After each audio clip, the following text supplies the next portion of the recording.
Hi guys, welcome to the third video under the Learn How to Learn series where I show you several techniques in which you can improve your learning on top of what you already know, such as the classic active recall, spaced repetition and whatnot. So to begin here, I've got pre-learning. So pre-learning, this was a highly requested video on the Instagram platform. So if you haven't followed that, I highly suggest you do. Um, so before I begin, I really want to talk about the differences between pre-learning and actually learning.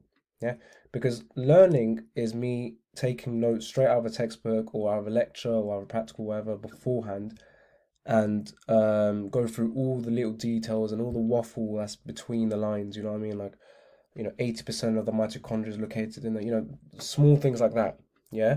But pre-learning is much, much different. It's about getting the main ideas and knowing a connection between those main ideas. Yeah, it's a bit like building a house. So let me show you like a few images to get an idea.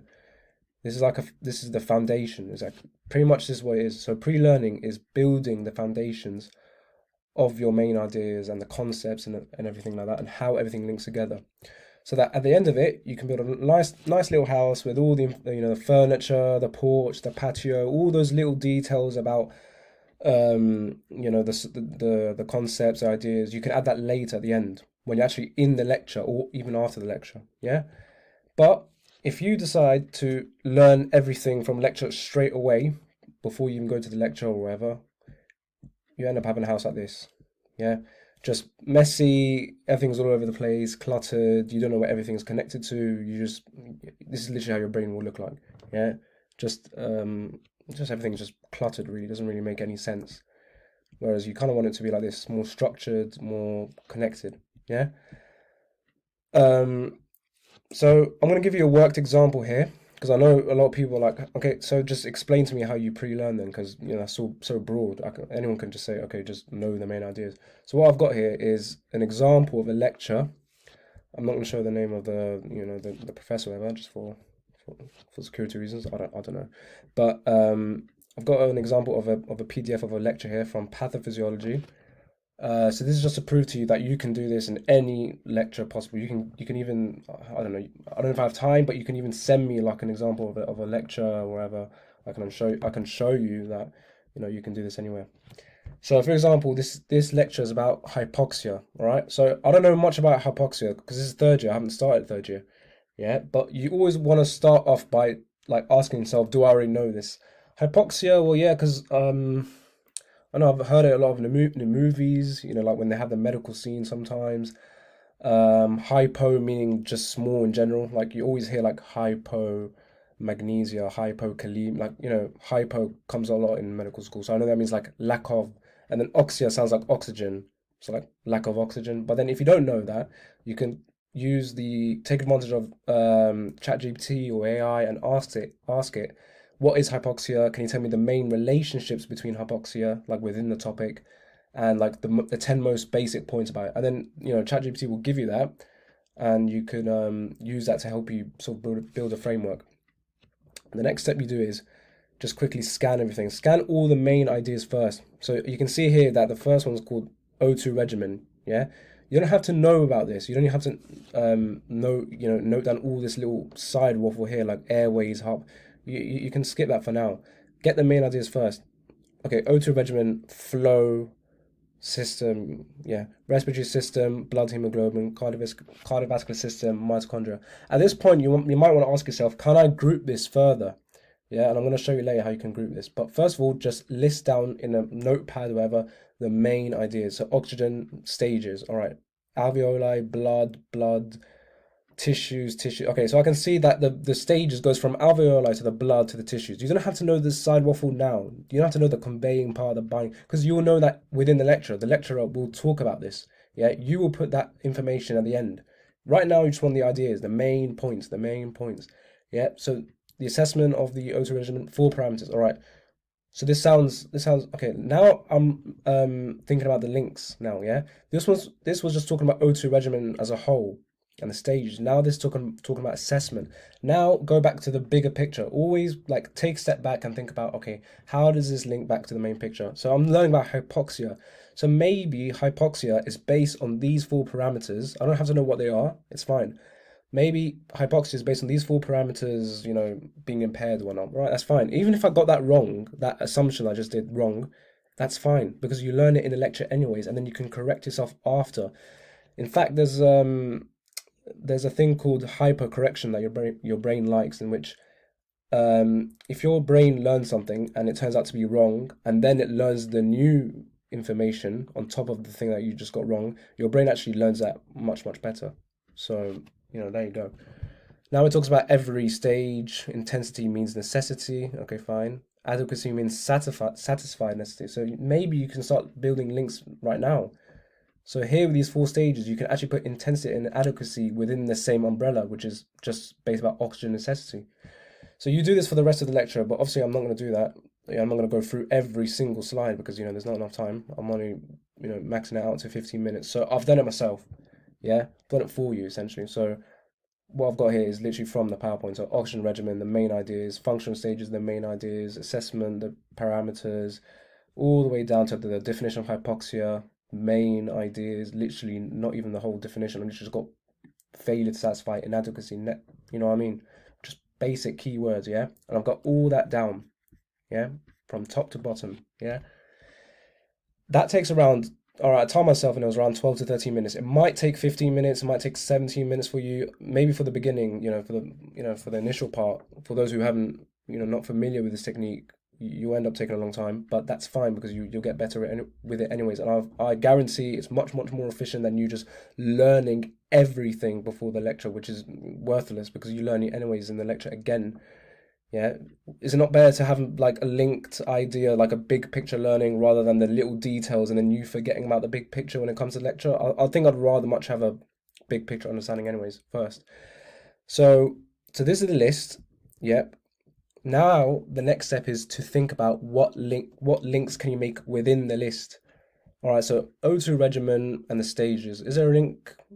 Remember, don't always make useless links. Think logically. Like, is there actually a link between this? There might actually not be a link at all, so you can probably skip that. Yeah. Okay, so I see I made some notes about cells, organs, and organisms under the stage of under the parameter of adequacy, which I put here. Is a link between here and what I wrote here? Probably, because mitochondria is, you know, within a cell. Maybe there's a link there. Hypoxia definition. Is there a link between here and necessity? I do remember talking about this. Yeah, there you go. So those are links that you can make already. Going further down, is there a link between hypoxia? I think spelled that wrong. Is a link between here and something else I wrote before? Probably. Hemoglobin, I do remember putting it up there. Yeah, there you go. So those are links that you can start making already, yeah? And you do this basically for the next 15 minutes. So overall, it will take around 30 minutes. You just make links, yeah? And how can you represent those links? Well, you can do that best using a mind map, for example. So this is just an example. I haven't done the whole mind map, but I'm just trying to show you that you can do links already. You might want to start thinking about grouping. So like I told you before, these were the 4 or 5 main things under that first slide that I showed you at the start. How can you further group that together? So I've got flow, respiratory system, blood hemoglobin, cardiovascular system, mitochondria. To me, the thing that stands out the most is there's 2 systems, respiratory and cardio. So that's one group that I could do already.